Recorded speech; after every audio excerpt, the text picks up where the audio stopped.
Steel.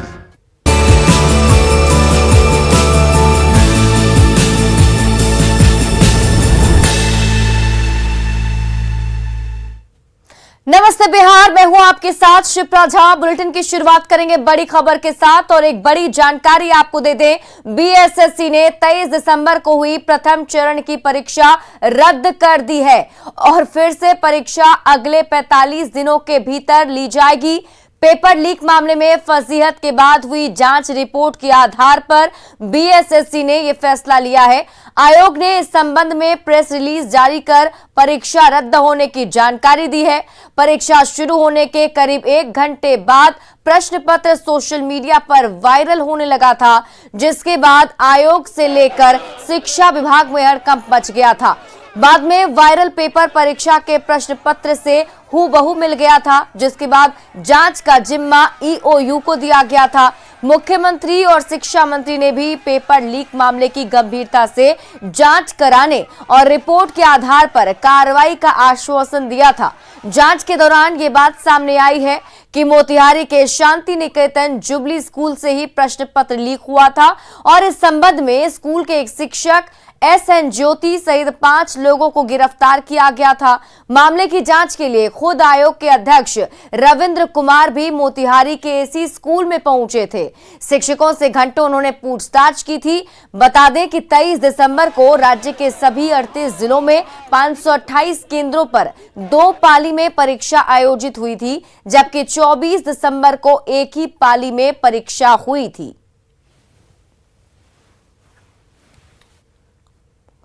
और गोपालगंज से बड़ी खबर आपको बता दें, 3 घरों में यहां आग लग गई। खाना बनाने के दौरान आग लगी है। करीब 5 लाख की संपत्ति जलकर खाक हो गई। 50,000 नगद भी जल गया। कटैया थाना क्षेत्र के भटवा गांव की एक घटना बताई जा रही है।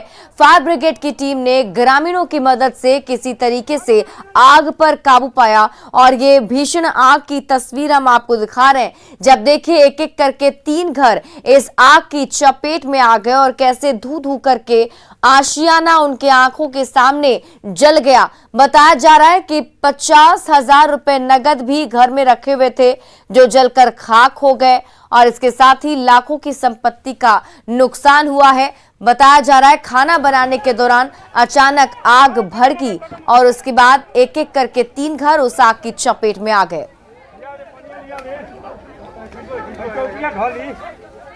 और ये तस्वीर आप देखिए, इन तस्वीरों को देखकर आप अंदाजा लगा पा रहे होंगे कि वहां पर कुछ भी नहीं बचा होगा, सब कुछ जलकर खाक हो गया होगा। खाना बनाया जा रहा था और उसी वक्त अचानक से एक घर में पहले आग लगी और उसके बाद धीरे धीरे 3 घर उस आग की चपेट में आ गए और जो परिवार के लोग थे किसी तरीके से भागकर उन्होंने अपनी जान बचाई। ग्रामीण और फायर ब्रिगेड की मदद से आग पर काबू पाया जा सका।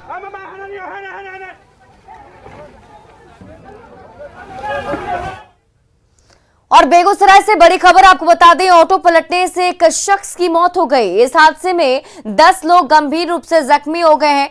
तेघड़ा के NH 28 की घटना बताई जा रही है, जहां घायलों का इलाज चल रहा है। बताया जा रहा है कि अचानक से बेगूसराय में यह ऑटो पलट गई, जिसके बाद एक शख्स की मौत हो गई है। 10 लोग इसमें घायल बताए जा रहे हैं, जिनका अभी अस्पताल में इलाज चल रहा है।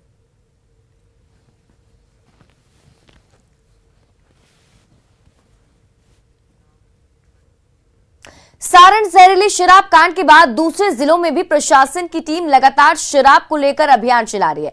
ड्रोन कैमरे और डॉग स्क्वाड की मदद से शराब के ठिकानों पर नजर रखी जा रही है।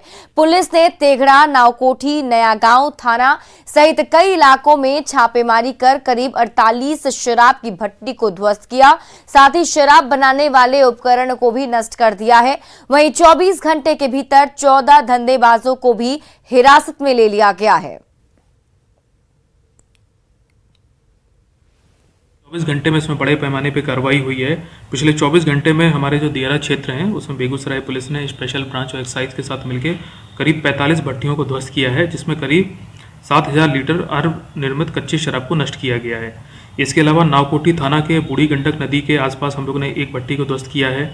इसके अलावा चेरिया बरियारपुर में एक भट्टी को ध्वस्त किया है। सिंघौल थाना क्षेत्र में 2 भट्टियों को नष्ट किया गया है। नया गांव के मथार दियारा में एक भट्टी को नष्ट किया गया है। चकिया के गंगा दियारा एरिया में भी एक भट्टी को नष्ट किया गया है। फुलवरिया के गुप्ता बांध दियारा में 2 भट्टियों को नष्ट किया गया है। इसके अलावा सबसे बड़ा जो हमारे यहाँ दियारा एरिया है टेंगड़ा, वहाँ पे करीब 3600 लीटर और करीब 3 भट्टियों को नष्ट किया गया है। इसमें हम लोग ड्रोन कैमरे का भी इस्तेमाल कर रहे हैं और इसमें डॉग स्क्वाड का भी हम लोग इस्तेमाल कर रहे हैं लगातार।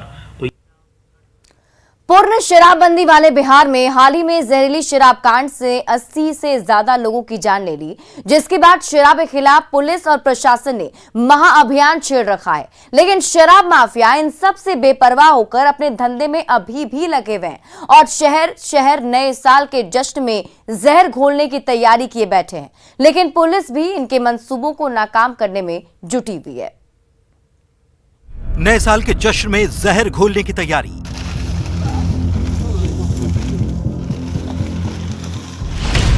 शराबबंदी में शहर शहर शराब की मंडी।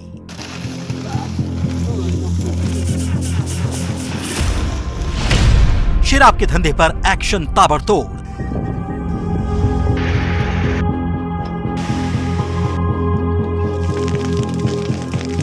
दियारा इलाके में शराब से भरा कुआं, झाड़ियों में मौत की घूंट से भरे ड्रम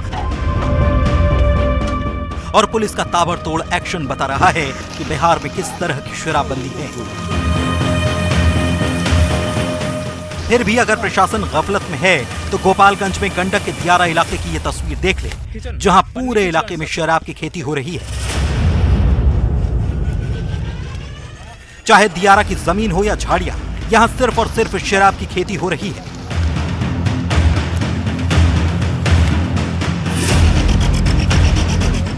शराब माफिया की कमर तोड़ने के लिए पुलिस ने आसमान से शराब के अड्डों को चिन्हित कर जमीन पर भट्टियों को ध्वस्त करने जब पहुंची तो पुलिस हैरान रह गई।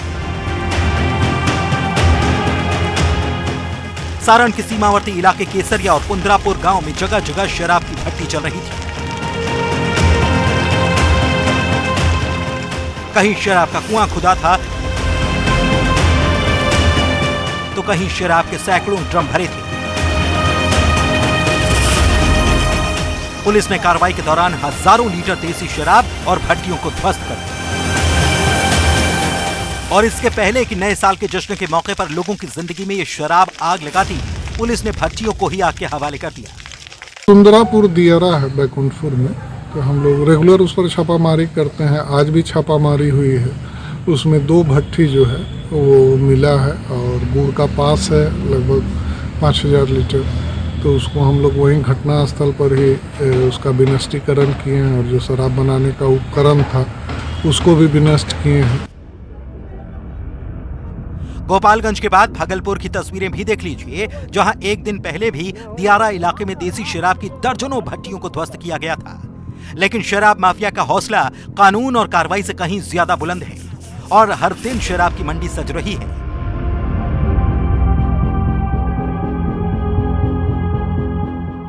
तभी तो हबीबपुर थाना क्षेत्र के करोड़ी बाजार में जब पुलिस और मद्य निषेध विभाग की टीम ने दबिश दी तो कई घरों से भारी मात्रा में शराब के साथ एक महिला को गिरफ्तार किया गया। पुलिस की कार्रवाई में घर के अगल बगल से भी भारी मात्रा में जमीन के नीचे छिपाकर रखी गई शराब बरामद की। पूरे जिला में अभियान चलाया जा रहा है, तो इसी क्रम में आज यहाँ छापामारी की है। एक घर से कुछ शराब बनाने के उपकरण और शराब की बरामदगी हुई है और महिला को गिरफ्तार किया गया। अभी और घरों में भी तलाशी ली जाएगी। लगातार जो है भागलपुर पुलिस जो है शराब के खिलाफ कार्रवाई कर रही है। कल बड़ी उपलब्धि के बाद जो है आज फिर से पुलिस को उपलब्धि मिली है।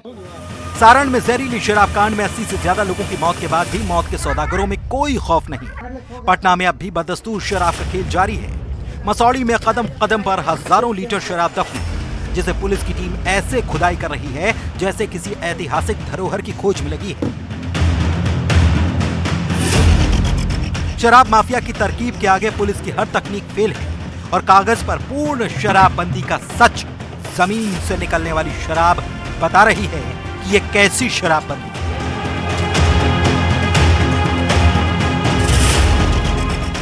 न्यूज़ 18 के लिए गोपालगंज से गोविंद कुमार के साथ, भागलपुर से आशीष रंजन के साथ, दानापुर से अमरजीत शर्मा की रिपोर्ट।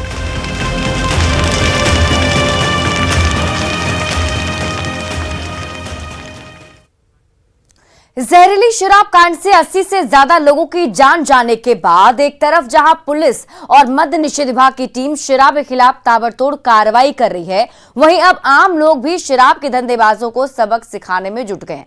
नवादा में रूप थाना क्षेत्र के ओहारी पंचायत में ग्रामीणों ने शराब के खिलाफ बड़ा अभियान छेड़ दिया, जिसमें स्थानीय जनप्रतिनिधि का भी समर्थन मिला। बिना किसी पुलिस और प्रशासनिक मदद के लोगों ने शराब के अड्डों पर धावा बोल दिया और हजारों लीटर देसी शराब को नष्ट कर दिया। इस दौरान लोगों ने शराब की कई भट्टियों को ध्वस्त किया। जाहिर है कि शराबबंदी को सफल बनाने की दिशा में ऐसी पहल सबसे ज्यादा कारगर साबित हो सकती है। यानी बहुत सा दारू का चुआ हो रहा था। सारे ग्रामीणों ने कहे कि दारू बंद होना है। उसमें हम आगे बढ़ चढ़ के करीब 50 से 55 ग्राम महुआ का पासा था, जिसमें कि हम लोग 19 ग्राम कबाड़े हैं और बाकी को सारे को नष्ट कर दिए, ला करके रखे हुए। तो पुलिस की इसमें कोई भूमिका रही? इसमें कोई भूमिका पुलिस की नहीं रही। आबकारी विभाग कोई भूमिका नहीं रही। अच्छा, तो ये निर्णय ग्रामीणों ने आपके सहयोग से लिया? हाँ।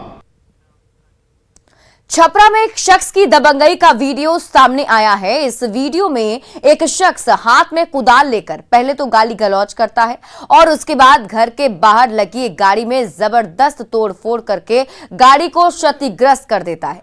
वीडियो नगर थाना के साधनापुरी मोहल्ले का है। मामले को लेकर नगर थाना में एक प्राथमिकी दर्ज कराई गई, जिसमें राकेश सिंह नामक एक शख्स को आरोपी बनाया गया है और रंगदारी के लिए तोड़फोड़ और मारपीट करने का आरोप लगाया गया है। वीडियो में मारपीट और तोड़फोड़ करने के बाद आरोपी शख्स कहता है कि मेरा वीडियो बनाओ। आप ऐसे ही मार दीजिएगा, नहीं हटेगा गाड़ी। आप क्या इस तरह से बदतमीजी से बात कर रहे हैं? गाड़ी क्यों फोड़े आप? गाड़ी क्यों फोड़े आप? कौन आदमी है? अमुमन धूमा लहला वाला सुन के ओ के क्रिमिनल रहा हमरा बेसी। सुनो, थाना का फोन है। हम बहुत अच्छे आदमी हैं। हम चलो ना, क्या चलो ना, जाइए ना अपने घर। क्या बुलाओ तो जी? और किसको हम लोग बोल रहे हैं कि जमीन मेरा है? किसको बोल रहे हैं?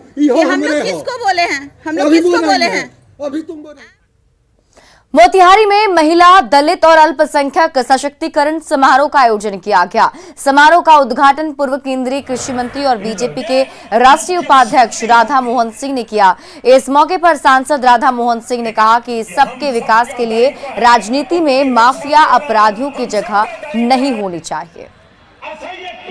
अनवरत जारी रहेगा, लेकिन शहर अपराध मुक्त रहेगा तब सेवा होगा और तब प्रगति होगी। ये ध्यान में रहे, किसी भी अपराधी को सम्मान नहीं देना। आज के इस सम्मेलन से हम संकल्प लेकर जाएंगे कि मोतिहारी के विकास के लिए, महिलाओं के विकास के लिए, अनुसूचित भाइयों के विकास के लिए, अल्पसंख्यक समाज के विकास के लिए अपराधी को सम्मान देने से रोकना पड़ेगा, तब हम इधर विकास कर पाएंगे।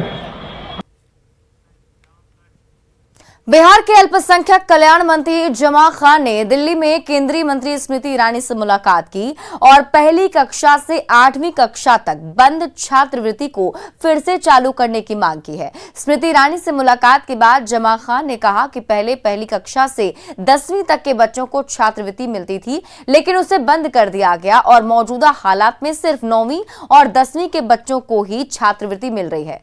जमा खान ने कहा कि बिहार के साथ ही केंद्र सरकार तेरा व्यवहार कर रही है। प्री मैट्रिक छात्र योजना वर्तमान में 9-10 हेतु संचालित था। पहले पूर्व में था 1 से 10 तक को छात्रवृत्ति मिलती थी, उसको केंद्र से बंद कर दिया गया है। उसमें मांग रखा कि जो गरीब बच्चे हैं, अल्पसंख्यक बच्चे, गरीब बच्चे हैं, ये नहीं पढ़ पाते हैं।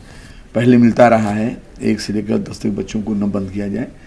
तो उन्होंने कहा ठीक है, इस पर हम बात करेंगे, लेकिन हमको आश्वस्त नहीं किया है। समस्तीपुर में धर्मांतरण कराने के शक में ग्रामीणों ने एक दंपति को काफी देर तक बंधक बनाए रखा। दंपति तेलंगाना का रहने वाला है और एक महिला के अनुरोध पर वैनी में प्रार्थना सभा आयोजित करने के लिए आया था। जैसे ही आसपास के लोगों को इसकी जानकारी मिली, लोग वहां जमा हो गए और दोनों को घेर लिया। बाद में पुलिस मौके पर पहुंची और पति पत्नी को थाने ले गई। सोशल मीडिया पर एक वीडियो भी वायरल हो रहा है, जिसमें एक व्यक्ति ये बता रहा है कि वो पहले हिंदू था और बाइबल पढ़ने के बाद वो ईसाई बन गया। पहले से बना क्या होता है? पूरा बनल है पहले से, पूरा बनल। बड़ी खबर मोकामा के हाथीदह से है, जहां रेल थाना के राजेंद्र सेतु में पिलर नंबर 7-8 के बीच गार्डर में फंसा बोरी से एक अज्ञात किशोर का शव बरामद किया गया है। शव के साथ ईंट पत्थर भी बरामद हुआ। जब जीआरपी को इसकी सूचना मिली तो काफी मशक्कत से शव को बाहर निकाला गया। बोरा खोलने पर पुलिस को किशोरी का शव मिला और फिर पुलिस जांच में जुट गई। फिलहाल किशोरी की भी पहचान नहीं हो सकी है।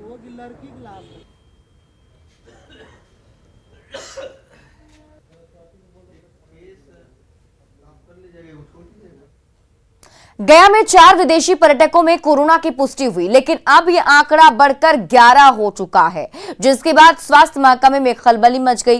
बोधगया में ही बौद्ध गुरु दलाई लामा भी मौजूद है। ऐसे में स्वास्थ्य महकमा ने विशेष सावधानी और एहतियात बरतने का निर्देश दिया। संक्रमित पाए गए सभी 11 मरीजों की ट्रैवल हिस्ट्री है और सभी एक होटल में अपने अपने रूम में आइसोलेट हो गए हैं। सभी विदेशी बैंकॉक और म्यांमार के रहने वाले हैं। सिविल सर्जन ने कहा कि स्थिति पूरी तरह से नियंत्रण में है। इस बीमार या कुछ भी सिम्टम वाला नहीं है। अच्छा सर, अभी क्या सर जो मिले हैं क्या क्वारंटाइन किया गया, कहाँ? जो विदेश से आए हैं वो अपने रूम में आइसोलेटेड हैं। अच्छा, रूम में। हाँ। कितने लोग हैं सर? टोटल 11 अभी हैं। टोटल 11 है। हाँ हाँ। क्या अलर्ट जारी किया गया सर स्वास्थ्य विभाग से? अलर्ट, मास्क पहनिए, दूरी बनाए रखिए और कोई अलर्ट। और दोनों सब स्वस्थ हैं, ऐसा नहीं है कि कोई बीमार है। तो अभी टोटल कितना अभी कोरोना का मिला सर? 11 मिले हैं, जिसमें सबका CT स्कोर ज़्यादा ही है, तो सिग्निफिकेंट नहीं है, इनसिग्निफिकेंट है, 1-2 का सिग्निफिकेंट। पीएम नरेंद्र मोदी ने बिहार झारखंड के 4 जिलों में कालाजार होने की बात कही है। जब इस बारे में सिविल सर्जन से पूछा गया तो उन्होंने बताया कि सिवान के 3 प्रखंडों लकड़ी, नबीगंज, गौरियाकोठी और महाराजगंज में कालाजार का प्रभाव है, जहां 102 मरीज मिले हैं। हालांकि पिछले कुछ सालों में कालाजार के मरीजों की संख्या लगातार कम हो रही है। हालांकि सदर अस्पताल में कालाजार के लिए अलग वार्ड नहीं है और मरीजों का OPD में इलाज किया जाता है। कोई एंडेमिक नहीं है। जनरली 3-4 ब्लॉक जो है थोड़ा सा इफेक्टेड ज़्यादा है। स्प्रे किया गया हर जगह और हम लोग तुरंत उसको कंट्रोल कर लेंगे। कितने केस एक्टिव है सिवान में? एक्टिव केस टोटल 102 है अभी, जिसमें विजिटल लेशमानियासिस का 56 एंड रेस्ट ये है। जनरली गोरियाकोठी और बसंतपुर, लकड़ी, नबीगंज, ये सब ज़्यादा इफेक्टेड है। सिवान जिला भी कालाजार से प्रभावित है। अगर सिवान की बात की जाए तो सबसे प्रभावित इलाका लकड़ी, नबीगंज, गोरियाकोठी और महाराजगंज है। ऐसे में स्वास्थ्य विभाग द्वारा लगातार पहल की जा रही है ताकि कालाजार पूरी तरह से समाप्त की जा सके। वहीं हम इस वक्त मौजूद है सिवान के सदर अस्पताल में, जहां यहाँ पे कालाजार का कोई वार्ड नहीं बना है। चूँकि पेशेंट बहुत कम आते हैं तो जिसको लेकर स्पेशल वार्ड नहीं है। जो भी पेशेंट आते हैं उन्हें देखकर घर छोड़ दिया जाता है। ऐसे में स्वास्थ्य विभाग द्वारा लगातार पहल की जा रही है कि सिवान जिला में पूर्ण रूप से जो कालाजार के पेशेंट हो उसको समाप्त की जा सके। मृत्युंजय सिंह, न्यूज 18 सिवान।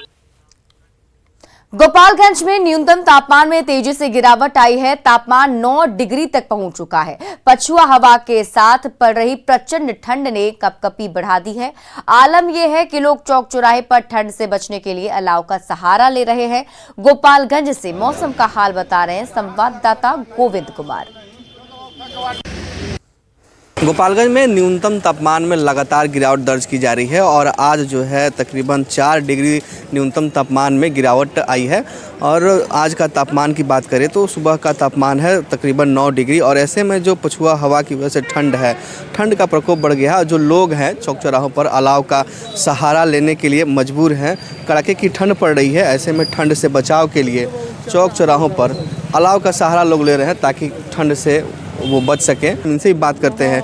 आज मौसम में थोड़ी सी तापमान में गिरावट आई है, कितनी परेशानी हो रही है? परेशानी है, घर से निकलने में ठंडा लग रहा है, हाथ पैर सुन हो रहा है, ठुठुर रहा है। सुबह काम करने में कितना परेशानी होता होगा आप लोग को? बहुत परेशानी होता है। सुबह सुबह काम करना पड़ता है, बहुत परेशानी होता है, फिर भी हम लोग काम करते हैं। क्या करते हैं आप लोग, सफाई करने के लिए? हाँ, सफाई करवाते हैं, ये सब रोड के नाला वाला का काम कराते हैं। परेशानी ठंड में होती है। हाँ। कुछ और भी लोग हैं, इनसे ही बात करते हैं। कितना दिक्कत हो रहा है अब ठंड में? ठंड से दिक्कत हो रहा है। क्या परेशानियाँ हो रही है? अरे ठंड से हाथ पाँव ठिठुर जा रहा है, और क्या हो रहा है। और पिछले जो मौसम विभाग है उसके अनुसार पिछले 4 दिनों से ठंड का प्रकोप धीरे धीरे बढ़ रहा है और आने वाले 4 से 5 दिनों में ठंड और बढ़ेगा। ऐसे में जो लोग हैं वो इस ठंड से बचाव के लिए गर्म कपड़े पहने और तभी बाहर निकले। गोविंद कुमार, न्यूज़ 18, गोपालगंज। और आइए बिहार के 4 बड़े शहरों में आज के तापमान पर एक नजर डाल लेते हैं। 4 बड़े शहरों का तापमान क्या रहने वाला है।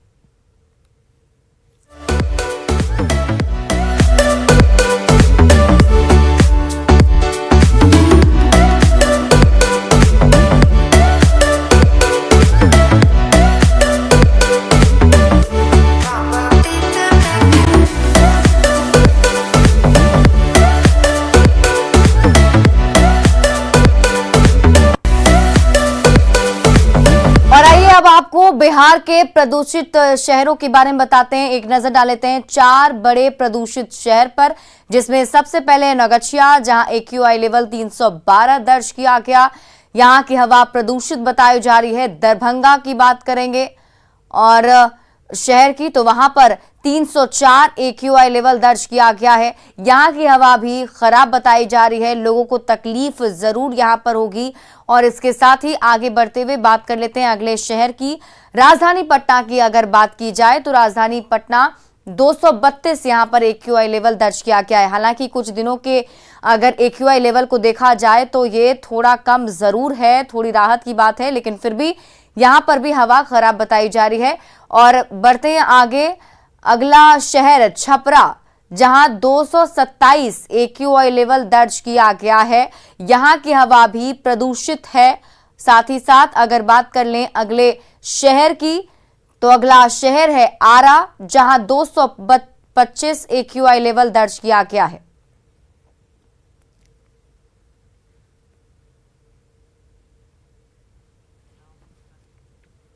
सर्दी के सितम ने लोगों का जीना मुहाल कर दिया है और सबसे ज्यादा परेशानी गरीब तबके के लोगों को हो रही है। आग के सहारे उनकी रात बीत रही है।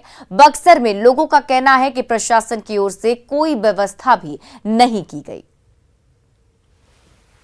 ठंडा में ये दिक्कत हो रहा है हम लोग के ना, के रात के हमने के ओढ़ना बिछौना के कमी बा गरीब आदमी के। और में तरह के राती खुल के अब हाई नहीं खिला, ठंडा के मारे तो चमड़ा जरा जरा के हमने के तापता नहीं जाए। गरीब आदमी क्या करिए। सरकार के तरफ से कोनो व्यवस्था मिले? व्यवस्था हमने के नहीं के, हमने कोई पूछा ही वाला नहीं के। जिस तरह से ठंड लगातार बढ़ रही है और बक्सर के कई स्लम बस्ती हैं जहां गरीब परिवार के लोग रहते हैं, ऐसे परिवार में जब न्यूज़ 18 की टीम गई तो देखा कि लोग रात भर पूरी चमड़ा और जो जूता चप्पल होता है उसे जला करके किसी तरह से गर्मी की व्यवस्था कर रहे हैं। देख रहे हैं परिवार है, आप कैमरे के माध्यम से देख सकते हैं किस तरह से ये सभी लोग गर्मी पाने के लिए लोग यहाँ पर लकड़ी और जो चमड़ा होता है, जूता चप्पल होता है, उसे जला करके आग ताप रहे हैं। इनसे बात करते हैं, ये बताएंगे कितना ठंड में बहुत काफी ठंड है और इसीलिए हमें लकड़ी गोईठा कुछ नहीं मिला है। सरकार की तरफ से कोई सुविधा नहीं है। हम चमड़ा जला करके ताप रहे हैं, रात गुजार रहे हैं। चमड़ा ठंड कितना बढ़ा हुआ है? बहुत काफी। तो ये लोगों की प्रतिक्रिया है, लोग कह रहे हैं कि ठंड बढ़ा हुआ है और स्लम बस्ती में रहने वाले जो लोग हैं, जो इनका पूरा परिवार है, किसी तरह से रात काट रहा है। झुग्गी झोपड़ी में रहने को लोग मजबूर हैं, लेकिन सरकार के तरफ से फिलहाल कोई व्यवस्था नहीं की गई है ताकि अलाव की व्यवस्था हो सके। लकड़ी इन्हें नहीं मुहैया कराई गई है जिससे कि लकड़ी जले और रात भर ये लोग उस लकड़ी से गर्माहट महसूस कर सकें। पुष्पराज, न्यूज़ 18, बक्सर। तो आप देख रहे हैं अलग अलग जगहों की तस्वीर हम आपको दिखा रहे हैं किस तरीके से अभी जब ठंड का प्रकोप बढ़ता चला जा रहा है, तो ऐसे में खास तौर पर जो गरीब तबके के लोग हैं उनके सामने ऐसी परेशानी आई हुई है, क्योंकि उनके पास ना तो रहने के लिए घर है और ना ही ओढ़ने के लिए कम्बल। और इसी बीच पूर्णिया से बड़ी खबर आपको बता दें, यहां आग लगने से 3 घर जलकर खाक हो गए। ये बड़ी खबर आपको पूर्णिया से बता रहे हैं, जहां पर आग की चपेट में 3 घर आ गए, जलकर पूरी तरह से खाक हो गए। ट्रैक्टर सहित 2 लाख की संपत्ति इसमें का नुकसान हुआ है। फायर ब्रिगेड की टीम ने किसी तरीके से आग बुझा लिया है। अलाव से आग लगने की आशंका जाहिर की जा रही है। डगरुआ थाना के मुरादपुर गांव की घटना है और ये देखिए उस वक्त की तस्वीर हम आपको दिखा रहे हैं जब वहां पर आग लगी थी और किस तरीके से 3 घर जो हैं वो आग की चपेट में आ गए। एक ट्रैक्टर भी वहां पर रखा हुआ था, वो भी जलकर खाक हो गया है और किस तरीका का मंजर अभी वहां पर नजर आ रहा है वो आप तस्वीरों के जरिए देख रहे होंगे। और एक नजर डाल लेते हैं आज के पेट्रोल डीजल के दामों पर। तो ये 4 बड़े शहर जहां पर पेट्रोल डीजल का दाम क्या रहने वाला है हम आपको बता रहे हैं। पटना में 107 रुपए 24 पैसे पेट्रोल का दाम और डीजल का दाम 94 रुपए 4 पैसे रहेंगे। इसके साथ ही भागलपुर में 108 रुपए 68 पैसे पेट्रोल का दाम बताया जा रहा है और डीजल का दाम 95 रुपए 36 पैसा। रांची की बात करें तो यहाँ पर पेट्रोल का दाम आज 99 रुपए 84 पैसे रहेंगे और डीजल का दाम भी 94 रुपए 65 पैसे और जमशेदपुर में 100 रुपए 29 पैसे डीजल का दाम और माफ कीजिएगा पेट्रोल का दाम और डीजल का दाम 95 रुपए 8 पैसे। और फिलहाल इस बुलेटिन में अभी के लिए बस इतना ही। आप देखते रहिए न्यूज़ 18 बिहार झारखंड।